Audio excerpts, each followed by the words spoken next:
The Finding Purpose podcast is proudly brought to you by Relive the Moments, founded by visionary entrepreneur John Lim. We live in a world where it's easy to capture memories, but Relive the Moments makes it effortless to re-experience and share them. From NFC-enabled tap coasters and photo frames to interactive video cards, Relive the Moments turns everyday objects into unforgettable tap-to-experience keepsakes. Imagine gifting a wedding guest a coaster that instantly opens your highlight reel, or giving your event sponsors a custom frame that tells your story with just one tap. Whether you're celebrating a milestone, planning a wedding, honoring a legacy, or elevating a brand experience, Relive the Moments is the bridge between the past and present, between memory and connection. It's not just a product, it's an experience. Visit www.relivethemoments.com and use promo code PURPOSE for 25% off your first order. Let's bring your memories to life, one tap at a time.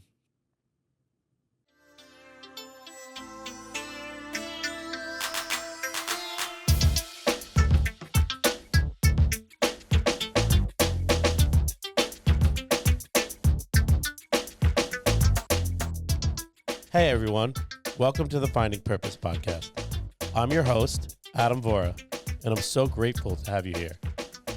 This podcast is all about exploring the journeys of incredible individuals, people who have faced adversity, found their purpose, and are now making an impact in their communities.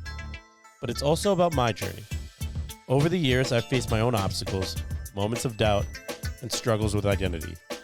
Through it all, I found my purpose in giving back, creating a space where people can detach from the negative emotions and stigmas they may associate with their own stories, just like I did with mine. Here, we have real conversations about growth, resilience, and transformation. Whether you're searching for direction, striving for personal development, or simply looking for a place to feel seen and understood, this is for you. So if these conversations resonate with you, don't forget to subscribe, leave a review, and connect with us on social media. Now let's dive into today's episode. What's going on, everyone? Welcome back to the Finding Purpose podcast. I'm Adam, and today's episode is a really special one for me. Whether you're listening on Apple Podcasts or watching on the official YouTube channel of the Finding Purpose podcast, thank you for being here. And if you haven't already, please subscribe, leave a review, and share. It truly supports this community. Last week's episode with Frances reminded us how powerful storytelling can be, how culture, creativity, and community bring people together. And today, we continue that theme with someone who has spent his entire life serving others and helping their stories be seen and heard. My guest today is Claudio Valenzuela, my producer, a creative entrepreneur, and the founder of Cayivisions. Claudio is also someone I'm proud to call a close friend. Before launching Cayivisions, Claudio spent over 20 years working with youth in a New York municipality, dedicating his career to mentorship, guidance, and service. That chapter of his life shaped the man he is today, grounded, patient, and deeply committed to helping others find their voice. Alongside that work, Claudio always carried a passion for photography and storytelling. What began as a creative outlet eventually became a calling. He took everything he learned about people, purpose, and connection and poured it into building Cayivisions, a one-stop podcast and content creation studio designed for modern storytellers.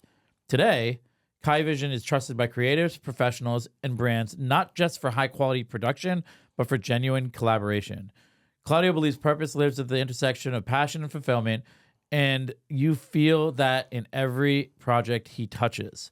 His work blends technical excellence with heart-creating content that resonates long after the cameras stop rolling. This conversation is about service, creativity, and what happens when you build something meaningful from a place of integrity. How's that? It's very nice. Not bad, right?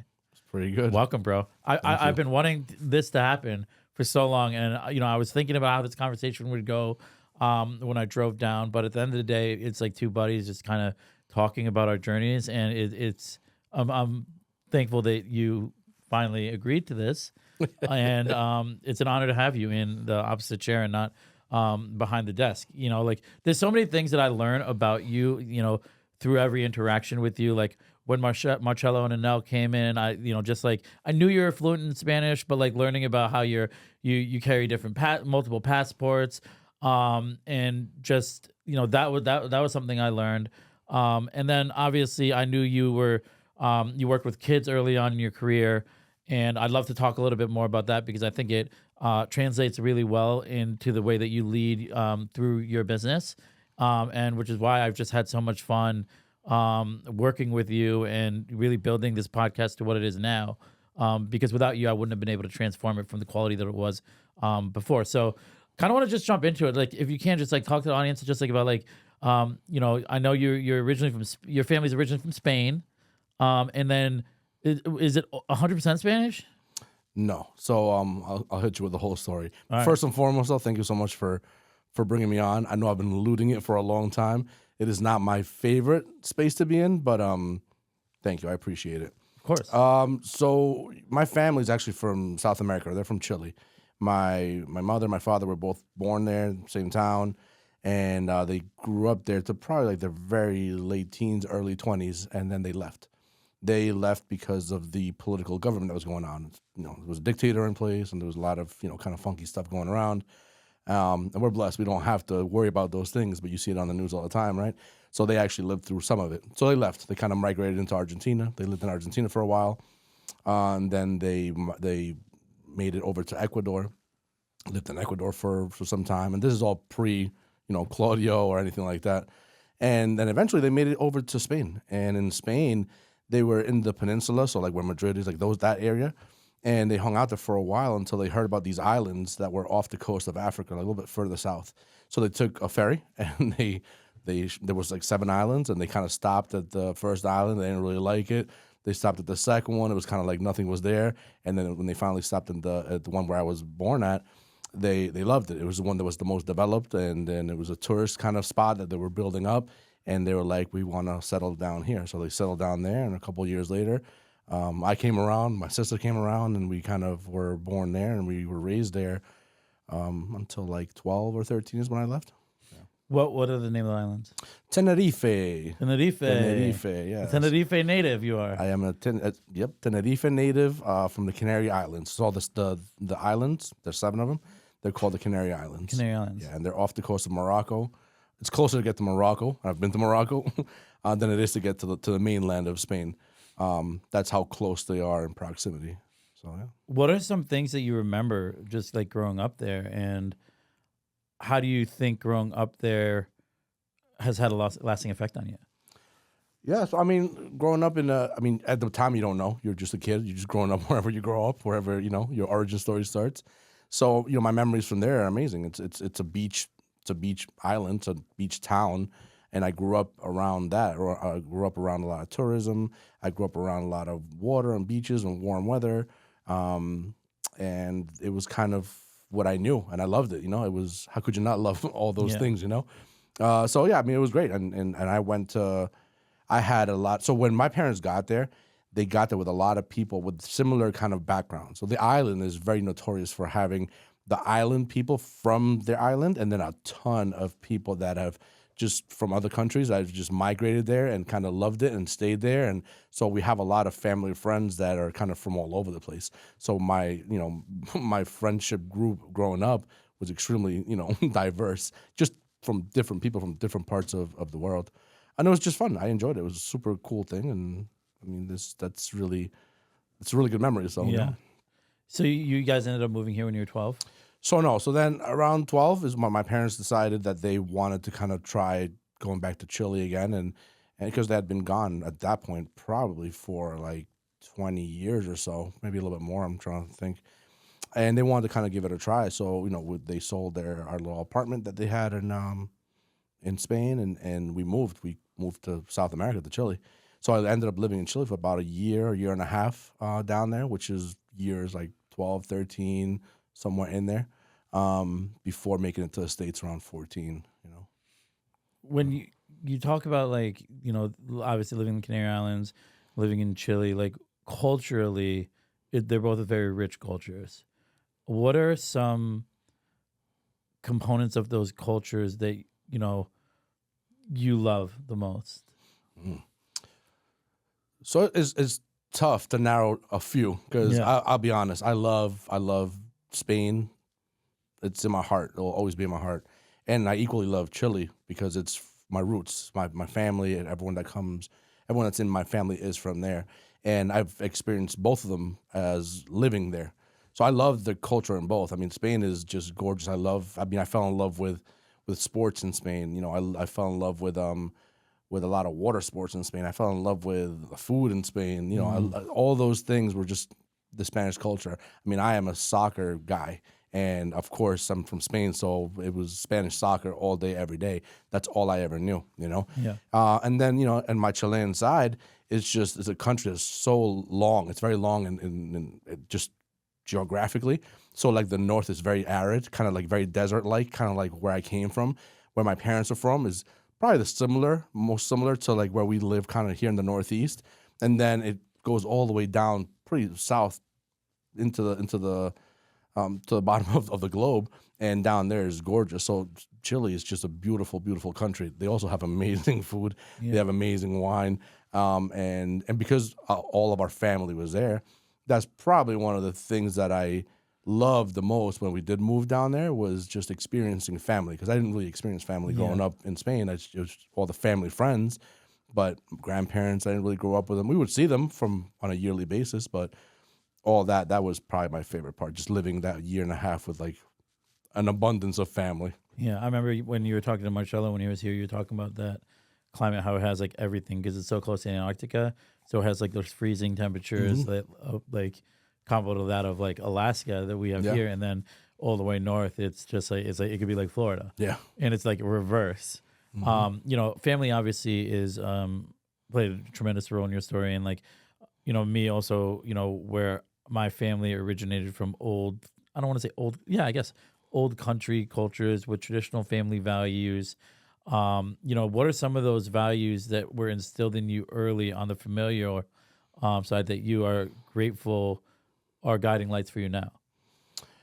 Yeah, well, I mean, my culture, I've always looked at it this way. My culture is really a direct reflection of my parents, my family. So when I speak of my family, it is my immediate nucleus, which is my father, my mother, and my sister. Again, because we kind of grew up isolated from the rest of the bigger family, that becomes like the culture. So everything that I am today is a reflection of them. So my work ethic is my parents. My drive is my parents. My resiliency all comes from how they taught me, how they raised me, and how I saw them going through their life. Because at the end of the day, they've been busting their behind to make sure they provided for us, that we had everything we needed, and they did it not in one country, they did it not in two countries, but they've done it now in 3 different countries where it's shown us, my sister and myself, how resilient they are and how hard they work to give us everything that we ever needed. What kind of work did your parents do? So a little bit of everything. I mean, my parents are very nomad-esque in their behavior. So which is you can tell by all the moving around. So ironically, here my father was a carpenter, handyman, and my mom would cook for people and take care of ladies. But that's kind of what they had to do in this chapter of their lives. I've known my family to have a lot of different careers along the way. My father was a straight up just carpenter in Spain. He also ran some restaurants and bars down there. My mom worked with tourism in tourist offices, which is how we were able to kind of travel a little bit when we were younger. So I've seen a variety of different skills, and I think that's the Latin American kind of way of being. Latin Americans have a knack for being very. There's a lot of know-how. You learn a lot of skills just by being the son or the daughter of someone of that culture. So when you see them as an adult, as I recognize how they move in this world, they're just able and capable of doing so many different things just because their base knowledge is pretty high. Yeah, I love that. How big of an age difference for you and your sister? 5 years. She's younger? She's younger, yes. She's younger? Yes. Okay. So you spent the year in Chile, and then you guys ended up coming to the U.S.? Yeah, so that's where it gets a little bit crazy. Yeah. So yes, we came to the States And we did have a grandmother and an aunt that lived here. So we came to check, to visit them, to see what was going on. You know, we got roped into like going to Disney World, and that was kind of like the hook to be like, oh, look, we're going to move here and check things out. And, you know, at this point, when you're a kid that one came from South America, came from Spain, we don't know America. America is different. It's also on a different level. So when the idea of going to Disney World comes around and you're a kid, everybody was kind of excited. So we went down, we had a lot of fun. And before you knew it, my parents were like, all right, well, maybe this is a place we can stay. So, okay, so we stay. And so another move. So we kind of, and this is all on the same trip. It's not like we went back and forth. We came on vacation and we never left. Oh, shit. Right. And awesome. the irony here is, though, that we were here for probably less than a year. And there was a work opportunity that kind of came about for my father and back in Spain. So we upped and we moved back to Spain for probably another few months, a little less than a year. We were there for that little bit of time and back in the island, back in the same... Back in the Canary Islands? Yeah, back in the same place. We were there for a little bit, and then they were like, the opportunity wasn't as good as we thought, so let's hoof it back to the States. And we ended up coming back to the States again, and this is now, probably 1994 when I was in high school, right about going into high school. And that's when we kind of stayed here for a bit, till now. Yeah. Yeah. What do you think for you was the biggest adjustment when adjusting to American culture and American pace of life? Oof, that's a loaded question, man. How old were you? So I was, the first time was probably like at the end of 13, and then the second time somewhere in that 14-year-old range. Yeah. So I will tell you, all that moving around is tough. I recognize that later in life. In that moment as a kid, I was kind of enjoying, the things that you like. I've always been a very outgoing kid. Yeah. I enjoyed myself. Sports was always the thing that got me into friend groups and got me kind of out there. So I never really struggled. So I actually enjoyed every single move. And like I said, I only realized it was tough on me and my sister as we got older, as we noticed things. But when we came to the States, the hardest thing was, kids are different in the States. Kids are not like in the other countries I came from.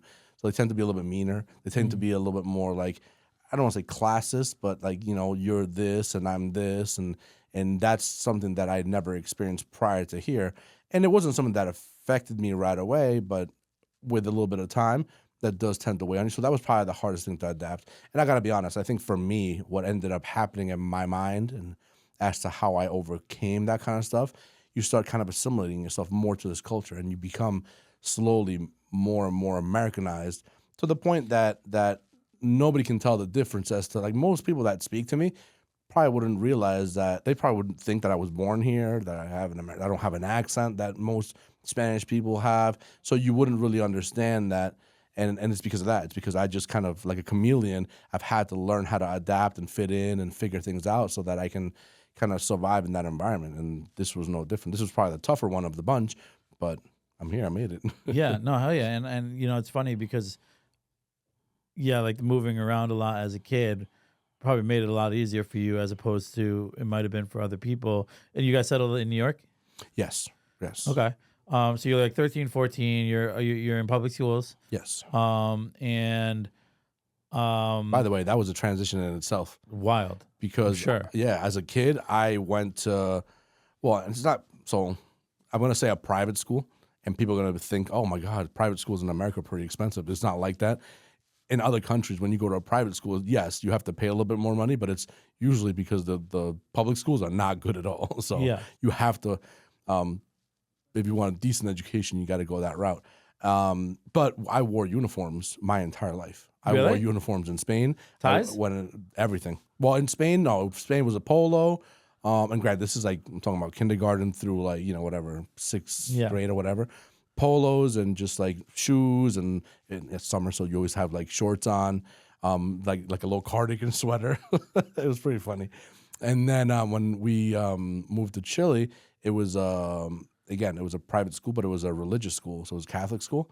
So in Catholic school, now you have tie, you have the button down, long pants, shoes, and so that, I mean, my outerwear wasn't really prepared for America. Because when we came to America and it was like public school, you can wear whatever you want. First of all, we didn't even have clothes like that.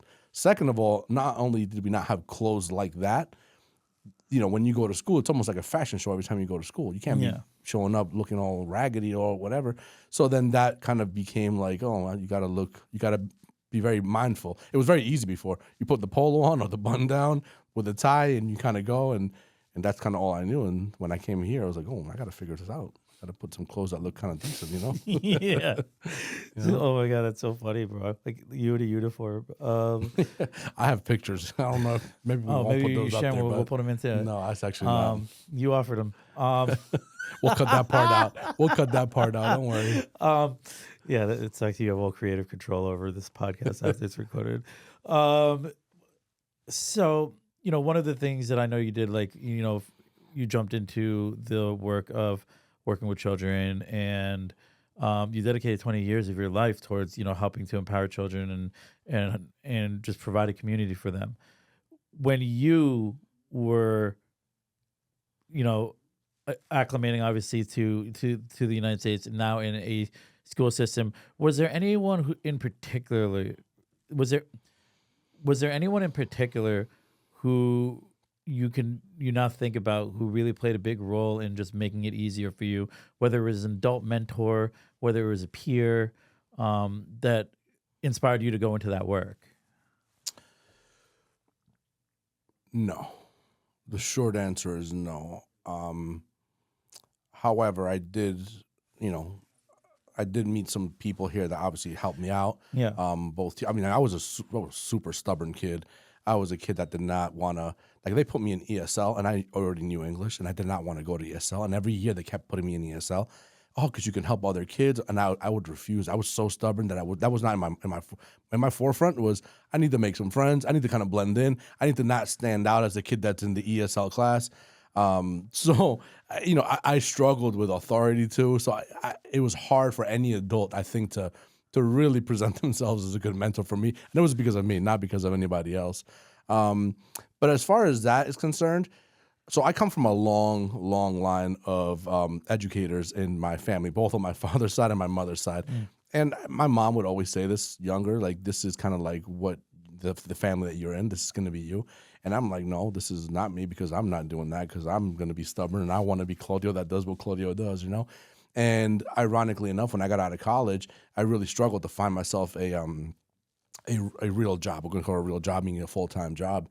It was a time that it was not really the easiest, and I didn't really have any connections that put me in any position to kind of have that luxury. But what I always did from my college years was I would always kind of coach soccer and other sports to get money, just to work. Oh, yeah. And before you know it, you start realizing that as a teacher, as a coach in the sport, you have a knack for it. And when you're younger and the kids kind of gravitate to you, and as long as you kind of make it fun, I always saw it as that. And whenever you're working with kids, it's just about making it fun. If you make it fun, the kids are going to just want to hang out around you and learn and do this and that.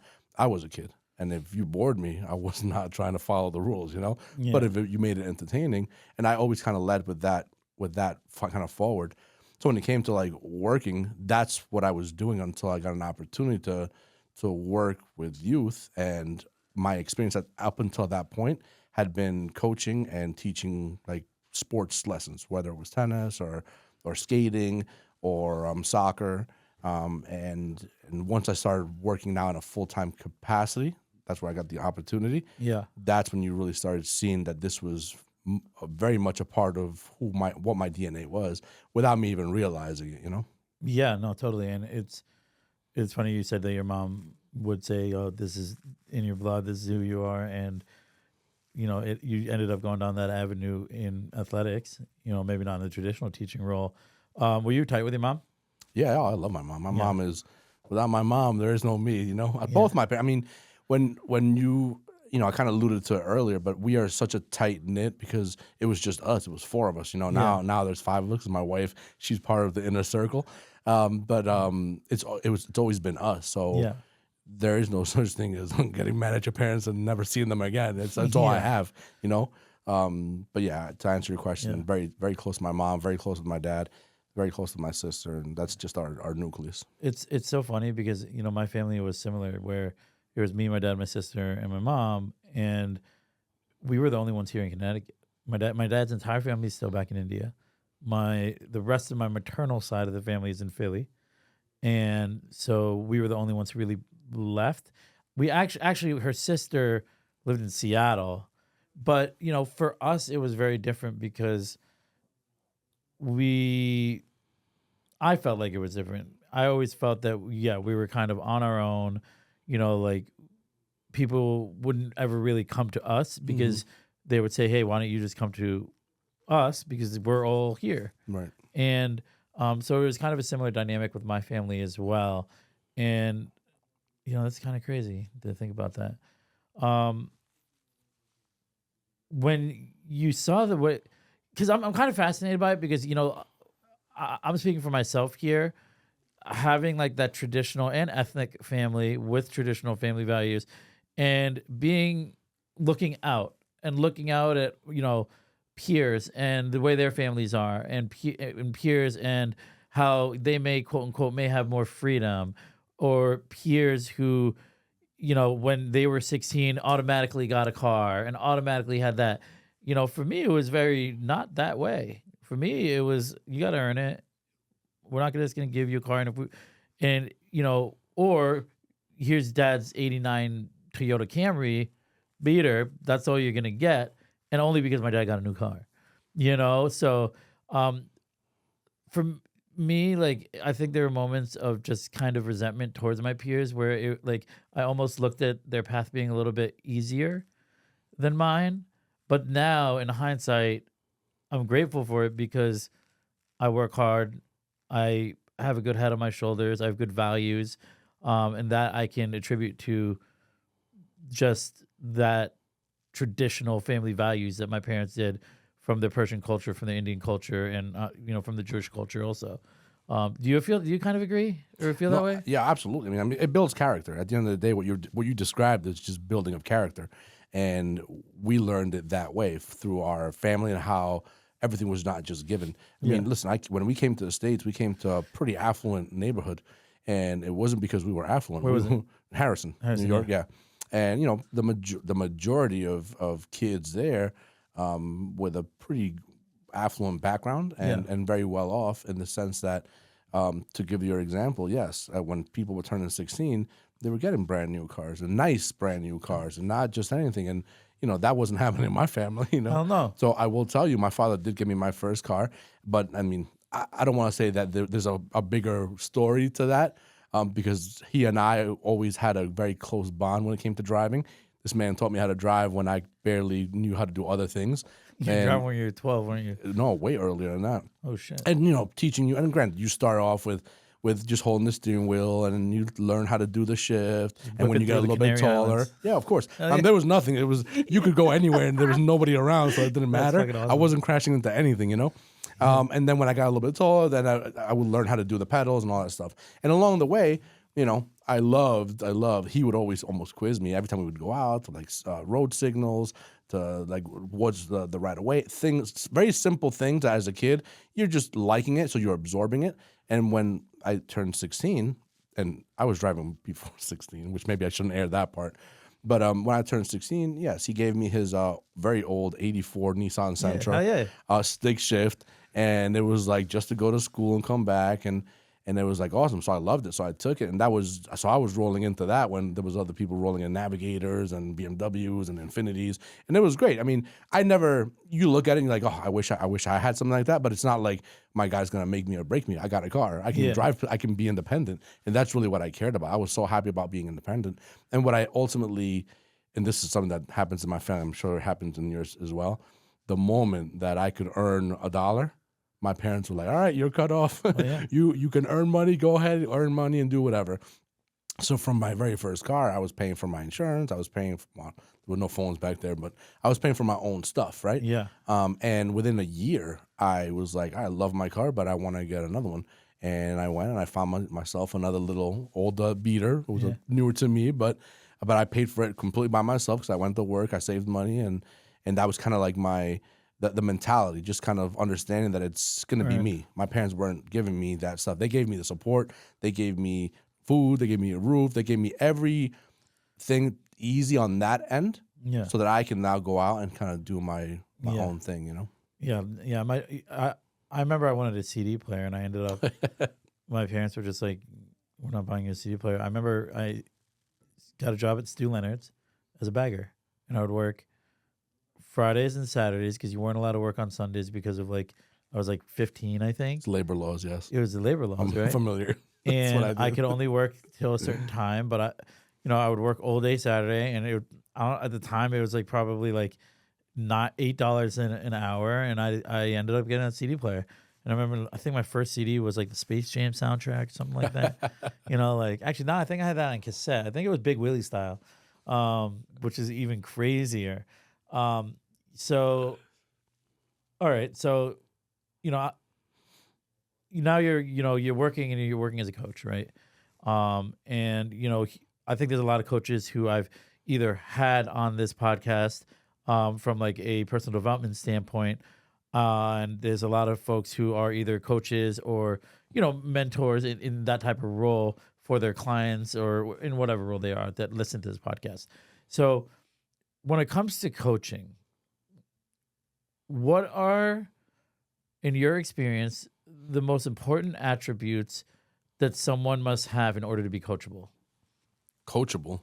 Oof, you're asking about coachable. I was the most uncoachable person on earth, so that's a tough one for me to answer because I struggled with that.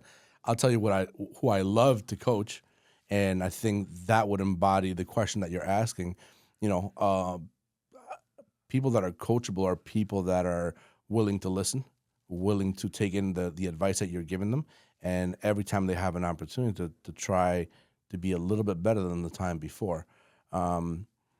And if you have kind of those things kind of put together, a kid can be coachable. You don't have to be the best. You don't have to be any of that stuff. But if you have those kind of qualities, you're going to naturally get a little bit better every single day, And that's something that I was not. I was very impatient.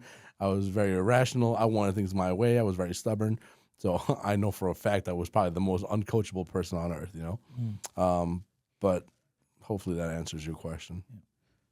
Quick break to shout out our sponsor, Relive the Moments. Founded by John Lim, they're redefining how we share memories. From tap-to-play photo frames to interactive coasters, they turn ordinary objects into powerful, shareable experiences. Perfect for weddings, events, or milestone moments. Relive, reconnect, reimagine. Check them out at www.relivethemoments.com. Now back to the show. No, that's a great answer because I think that's super true. And what did working in coaching teach you about yourself? Oof. I think that being a coach, and I coached a bunch of different things, starting from like little ones to like a little bit more competitive things. And for one, it solidified that what my mom would talk about was absolutely 100% true. Like that, I'm a natural born educator. I have a knack for being able to teach and teach others and do it in a way that it's not like just, I've had bad teachers that they just pound you over the head, and they think that they're just trying to tell you, you just need to figure it out. And it's not. Sometimes you have to find different ways of teaching somebody because not everyone learns the same way. We all learn in very different. I'm a super visual learner. There's people that are auditory learners. They just hear something and they can go, I need to see things. If I see it, I can almost replicate and mimic anything. So when you understand the person that you're coaching, you understand how to approach them in a way that they're going to benefit the most. So that's kind of what I learned about my coaching journey. And coaching, being a coach is a very sacrifice, driven job. You're always working. You're always either, if it's on the higher end of the sports, you're always recruiting and trying to make it better and trying to figure things out. When you're just doing it for money, it's a little bit more on the fun side because now it's a different kind of dynamic. But ultimately, if you want to be good, if you want to make more money, you got to be good. So you got to make sure that you are still instilling things in your players so they become better players and a better team. Period. Yeah, I mean it's a leadership position. At Yes. the end of the day, you're leading, and hopefully inspiring through the way that you move. For the people you're coaching and the players you're coaching they also need to buy into a culture, Yes. and they need to buy into your philosophy. And what were some tools that you incorporated in order to make your players understand that like you're in it with them? So I don't think I ever asked them to do something I wasn't willing to do. As I got on the older side and on the more unfit side, I'm obviously not running as much as they're running. But especially in the very beginning, like I would do drills with them. I would do whatever drill that we were doing or I would ask to do, I would do them. Even if it was just the one time just to show, like my days of being an athlete at that point were long behind me. So I don't have the endurance nor did I have the physique to go for the longer periods, but I could easily go and train with them and show them and sweat with them and put in harder work with them so they understood that that's what you're supposed to do. You're Yeah. supposed to come to practice and work hard, and that's how you're going to get better. Yeah. So, one of the things we were talking about earlier when I came in before we started recording is how, that coaching opened up a lot of doors for you within the community that you were working, and you would eventually, move up the hierarchy within that municipality. And talk about that journey. And, obviously you're moving up, you're taking on more responsibilities, you're taking on more of an organizational role when it comes to, coordinating and, making sure other people are, doing their jobs. Talk about that, because that is a transitional, that is a major transition, but it's also a gift in that, now you are in more of a position of authority and you're overseeing things. Right. Yeah, I mean, that was definitely a big change. So when I was, prior to me becoming a full-time employee with the city of White Plains, it was just kind of coaching and making money just to kind of make it by. Then I got the opportunity to work full-time, and then I had the pleasure of learning a lot about a world that I didn't really know. I only knew people working with youth in the same way that I would work with youth, which was just through sports, through playing games, through that kind of stuff. And when I got to the youth bureau, they worked with children that sometimes were at risk, sometimes they were just misguided. They just needed some guidance. So I learned a lot of different ways of working with youth and what it means. Not everyone's youth is spick and span. Sometimes they have ugly homes or ugly things have happened to them, and they're not carrying themselves in the way that is true to themselves. They're just basically speaking out on their own trauma that they've had. So I learned to work with different kinds of kids at that point. I learned a whole bunch of different type of working at the youth bureau. I started off with not youth development, excuse me, with youth employment, which was, I didn't even think it was like such a thing, because up until that point, my working was always through cash, was always working, either as I worked as a caddy, I worked as like coaching. So I never was understanding that you had to get papers or like this. So I had to learn all that stuff. And that is kind of how I began my journey. And, I ended up doing that for about 20 years, not the youth employment portion, but the entire span of the career in which I kind of grew. I did that for about a year and a half or so. And then I kind of bumped up into working with after school programs. And I was just kind of like running them. And then you start learning about that world, the world of after school programming. And it was really only in middle school. And as the years kind of progressed, those responsibilities got heavier and heavier until I became kind of the person that was in charge of making sure that after school programs, would run and they would have everything that they need. And now you're, making sure that you're paying staff and payroll and all that good stuff. And, I ended up going from White Plains, and I kind of jumped around for a little bit. I ended up in Greenberg, where I kind of finished the back end of that 20-year career. And by the time I was at Greenberg, I was kind of responsible for a lot more than what I just alluded to. Yeah. In the sense that everything that I was very familiar with was all encompassing of what I ended up doing at Greenberg before I left.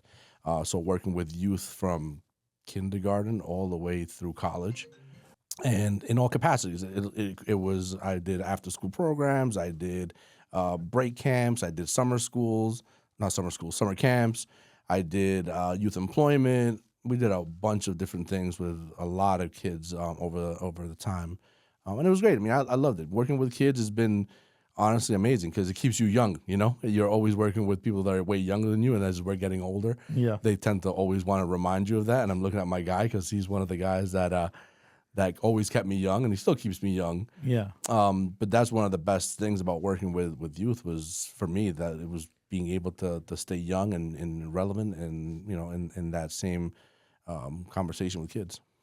That's awesome, man. 20 years in that field, and you probably.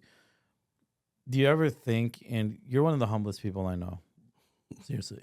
And I think that's, one of the things that I admire the most about you. Like, you really carry yourself with a sense of humility. And sometimes, I've told you, I'm like, bro, like,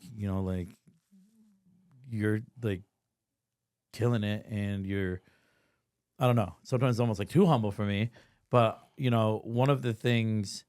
Well, thank you. Yeah, bro. Like, but like, do you ever like sit back and see like think about like all the kids that you were able to have a lasting impact on?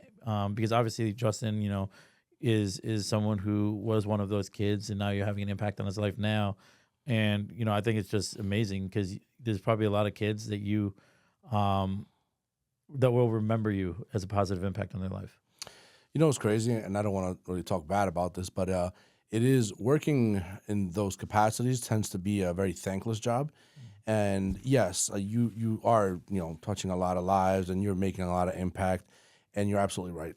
You asked the question, do I look back on that? And I don't. I have a bad habit of not really going back and praising myself or praising any of the work that I may have done, because at the end of the day, it's just the work that has to get done. So the way I see it is like, because I just gotta get it done, and I just do it.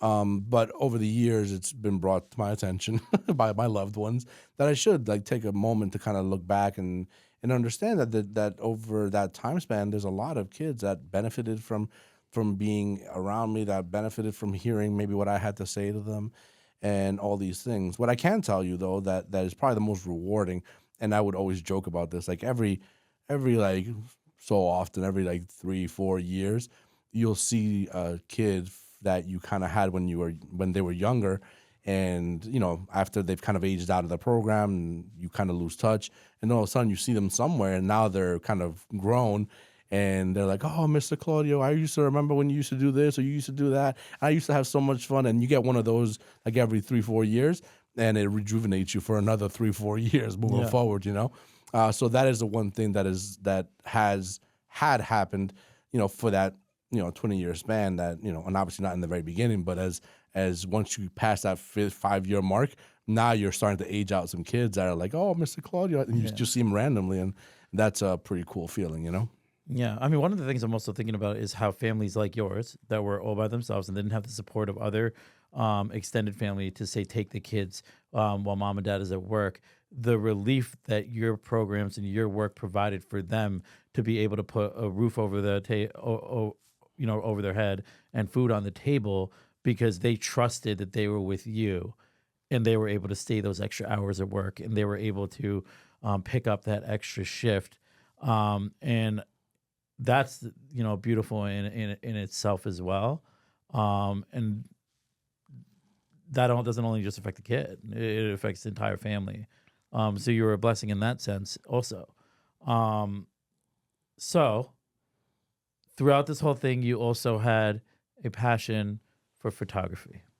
Yes, and obviously that's why we're here.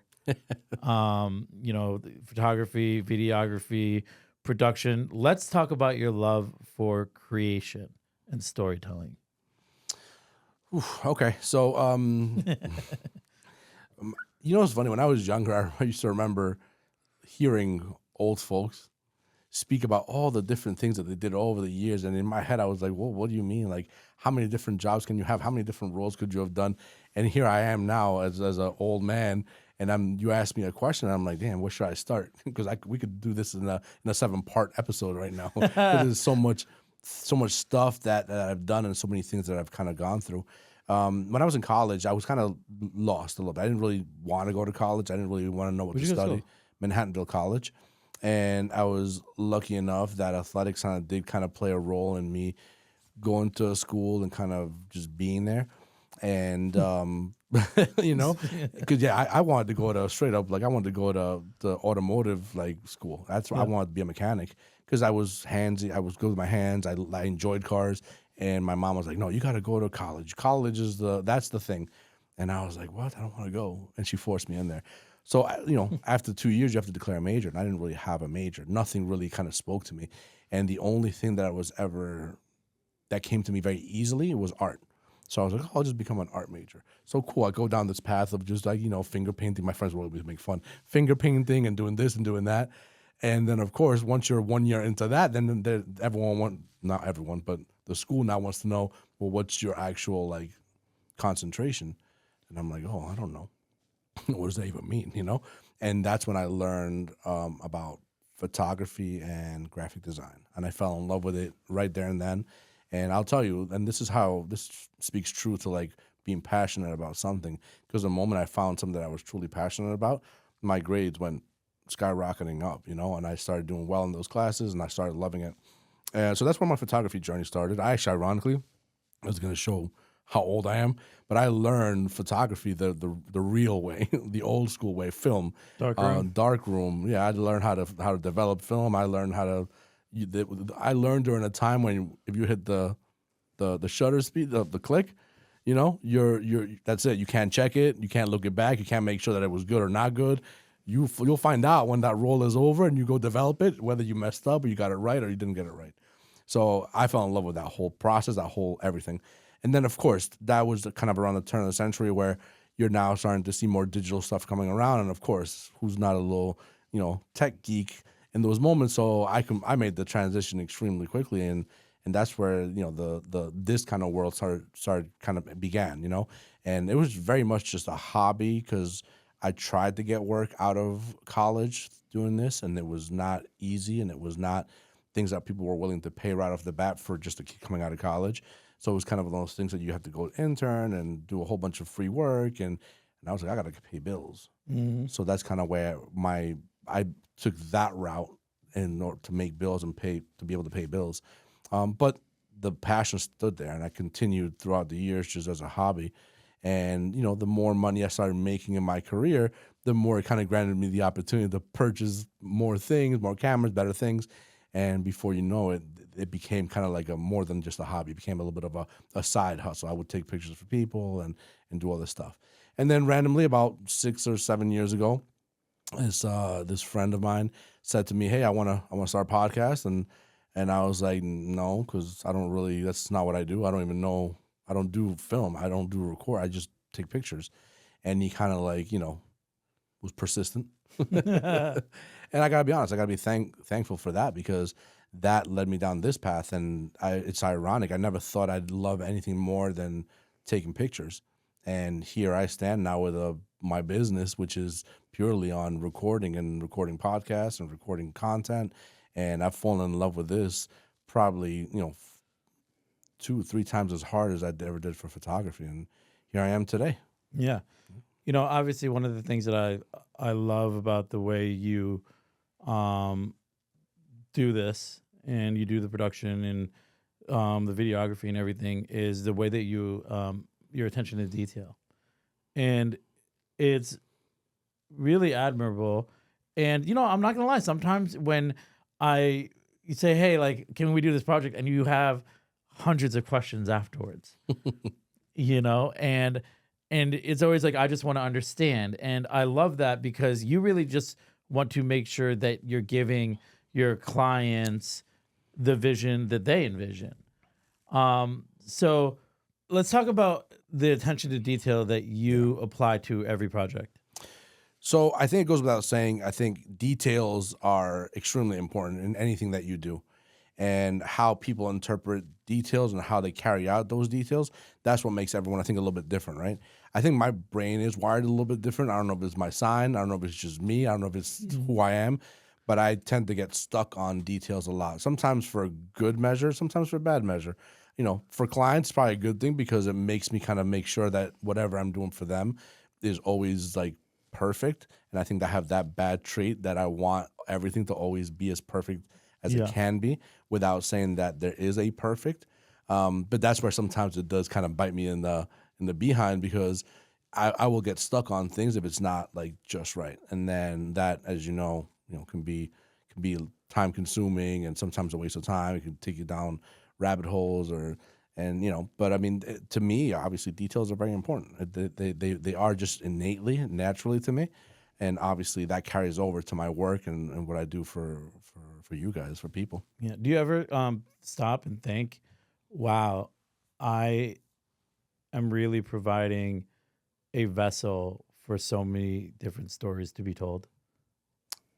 No. If it's not for people like you that make it a point to, kindly, say those things about me or basically put that idea out there, it's not something that I get caught up in. I mean, I know it's important, right? And I don't know if it's just me taking it off of myself, which is why I don't really kind of revisit those things.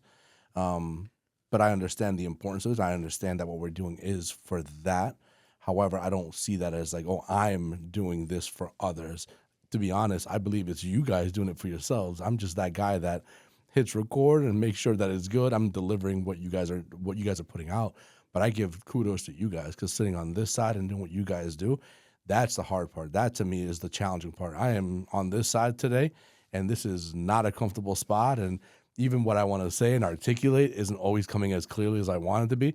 And for you guys to go on day in and day out doing this comfortably and really providing, value to people, I think that's amazing.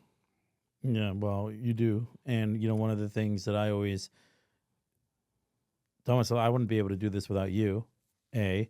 So I always look at it as us collectively working together, particularly when it comes to the Finding Purpose podcast. And I've been able to share 88 stories, personal stories, people talking about all sorts of different obstacles that they have, overcame. And I mean, obviously half of which, I've produced with you, but, the quality that, and the space, just like the space that we have here is like feel safe and comfortable and really allows that vulnerability to come out from my guests. And, oftentimes you have jumped into the conversations and, added tremendous value because, like I love when we get you involved to extent because, my guests always leave and they're like, yo, like Claudio's the man, and, having the opportunity to have you here, as I led with has been great.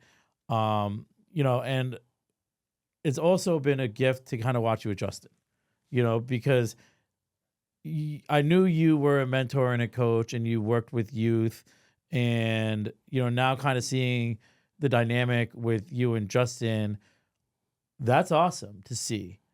What is something about having now an employee that has changed the dynamic in the way that you lead? Because now you're not so much a mentor as much as you are also his boss.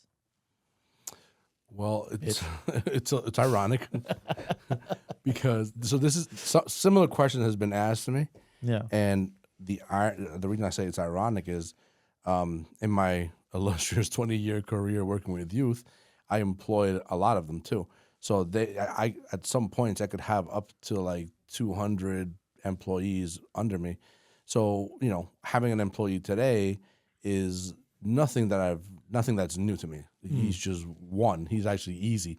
And not only is he just one, but he's excellent. So I don't really have to worry about him almost at all, when you're working with 200 people and you have to manage 200 different personalities, it's a little bit of a different game, But yeah, I mean, when it comes to having an employee in my business, it's an awesome milestone because it obviously shows that the work is growing and the business is growing. And I couldn't have found a better person than my guy, Justin, back there. And Justin and I go way back because again, he worked for me way back in those days, and I already could tell then. Like I said, I got a little bit lucky because, like I said, he's great. Yeah. I've helped him. I'm hoping that I'm helping him just kind of, get a better a better version of himself as he gets older and older. But at the end of the day, he already comes with amazing qualities, from from stock. So when I recognized this even back then, he became kind of like my little right hand person that I could depend on for like whatever. Like if I needed something to be done, I knew I could send him and he could get things done. Yeah. And I want to make sure I give him some kudos because that's why I'm like the question probably wasn't directly at that, but I want to make sure he gets it because he is somebody that needs to be praised. He's a great kid. And he's someone that's extremely helpful to me, and it's not by coincidence that I went back and I had to go, dig through all the dirt, go find this guy and pull him back out to me. Yeah. But yeah, so hopefully that answers a little bit of the question. But when it comes to totally. having staff, it's like I said, it's just another thing that has to get done. Yeah. Me and you always have these great conversations about entrepreneurship because we're both relatively young in our entrepreneurship journey. I've watched Cayivisions go from recording studio in your basement, and now you have this beautiful space, and now you're growing, and obviously, with the services and the time and everything, you just rolled out some new rates, which are going to be tremendous when it comes to really getting the full value for both yourself and the clients. Entrepreneurship's tricky. And in these conversations that we always have, we're always troubleshooting. But what are some things or even hard truths you've learned through this entrepreneurship journey thus far? Man, that is the most loaded question you hit me with today. So I used to teach my youth about, the real world, right? And working in the real world. And we always touched on topics such as entrepreneurship, and I would explain it. And I already knew from just then in my teachings of just that it's tough. It's not easy. It's hard work. Entrepreneurship is not having a steady check that you're safe and you have to go out and kind of get your own dollar. And I would always explain, especially with a generation that was very much like oriented in like, I can do everything myself. I don't have to listen to a boss. And it's cool. That's great. I think everyone should have this experience of entrepreneurship because it is this makes you really appreciate everything else around you. Being an entrepreneur now, living it versus before not living it, just knowing about it and teaching it, I've really truly understood what that means, and it's very tough. It's a very tough and grueling, project, journey, process, whichever adjective you want to add there, and it's one of those things that it's ongoing, and it's not going to stop today, tomorrow, or if I make it big time, it's always going to continue. And I think when you hang out with more entrepreneurs and you start really understanding and relating, because you now really understand how grueling it can be, and how much work you really have to put in, and when you see people that do make it and do seem comfortable, that only speaks volumes about how much work they've actually had to put in to make sure they get to a place where it looks so nice and cozy, Yeah, I mean, we recorded with John Mendez in here a while back, and one of the things that he said, and I always go back to this comment because I love it, is entrepreneurship is the best personal development journey you'll ever embark on. What have you learned about yourself through this journey in entrepreneurship and Cayivisions development over the past couple of years? So I think I've learned that I have more gears to what I already thought was a pretty, beefy, stocky engine that I would run. Because this has brought a whole slew of challenges that I'm not familiar with. I pride myself on, in my 20-year career, I pride myself on always having things pretty like down packed and minimized with issues and things. And when you're 20 years into your business, into your game, you got everything pretty much figured out. And so then I come into this, and this is the opposite. I'm struggling with every little thing because I am every little employee that has to do every little task, and there's not enough hours in the day, and there's not enough of anything to make that an easier process. So what I've learned about myself is that I did have a couple more gears in there that would allow me to continue working, to putting more effort and putting in more work into the business, into growing and all that. Yeah. One conversation that we've had recently, something I think we both struggle with in the sense where it's truly understanding our own value and truly, checking that humility for a second and being like, oh man, like, no, I am bringing a lot to this project. And I'm not only that, I'm bringing 100%.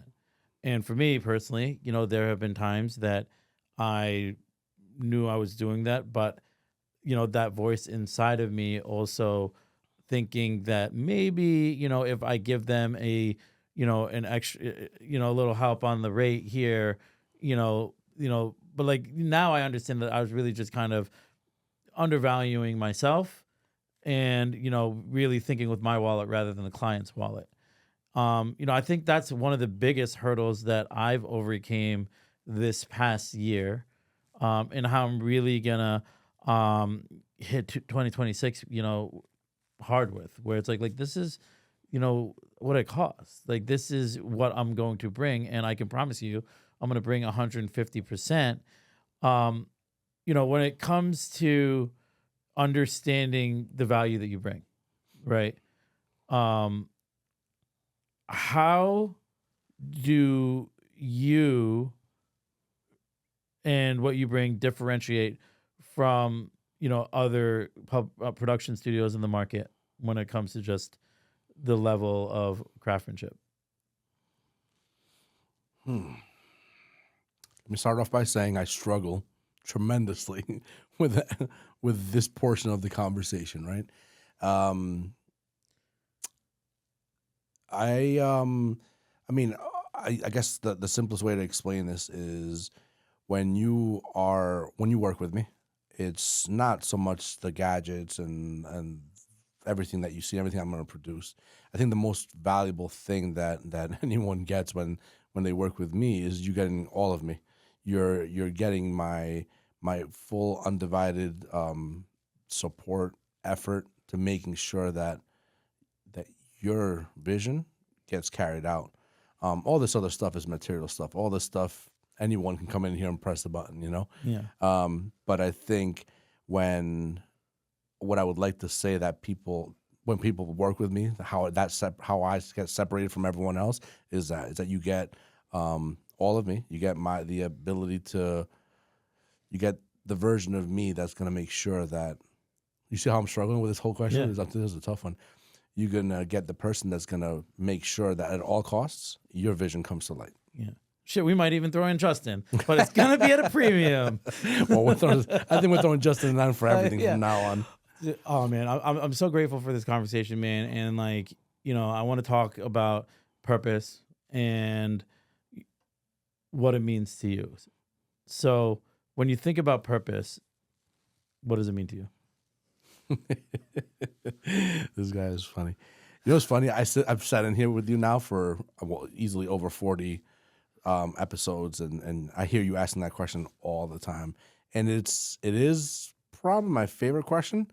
And even after 40 or 40 whatever episodes that we've done together, I always ponder, like, what would my answer be? So here I am sitting in front of you, and my answer's still not clear. Because I will tell you this, I think purpose changes. I think purpose changes over time. I know that my purpose today isn't what it was 10 years ago, and I definitely know it was not the same thing 20 or even 30 years ago.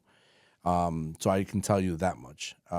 Today, my purpose is kind of having that alignment between the things that I'm passionate about, that I love, and happiness. And if I can do what I do and love what I do, I know ultimately it's going to bring me happiness.